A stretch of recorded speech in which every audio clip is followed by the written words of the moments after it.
हुकूमत एक शख्स को गिराने में लगी है या सब मिलकर निज़ाम को गिराने में लगे हैं ताकि मनमानी की जा सके।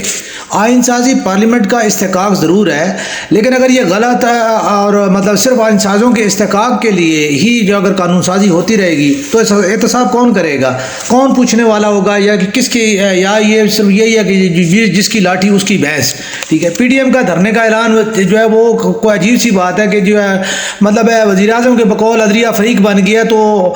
उनका जो ये स्टाइल है, ये जो बताने का स्टाइल है, वो भी तो जज बनने के मुतरादिफ एक बयान है। तो जजों के जज बनने पर क्या तौहीन अदालत नहीं है? क्या ये जो है अदालत को मनपसंद फैसले करने के लिए धरने या धमकाने को, क्या ये दहशतगर्दी की दफात इसके ऊपर जो है वो नहीं लगती हैं?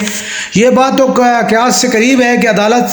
ने जो है वो ही हदायत देनी है। सूरत हाल के पेश नज़र जो है उन्होंने जो है वो मतलब इस चीज़ की जो है वो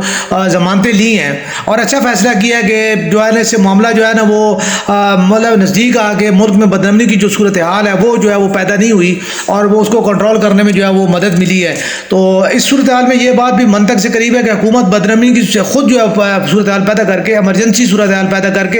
इंतखाबात जो है वो मुलतवी करने की हिकमत अमली जो है इसके ऊपर अमल पैरा थी और वो जो है वो ये करना चाह रही थी। तो क्या जो है मतलब अपोजिशन का जो ये एहतजाज है या जो मौलाना फजल रहमान साहब जिस धरने का ऐलान कर रहे हैं, क्या उसके ऊपर जो है 144 नाफिज नहीं है?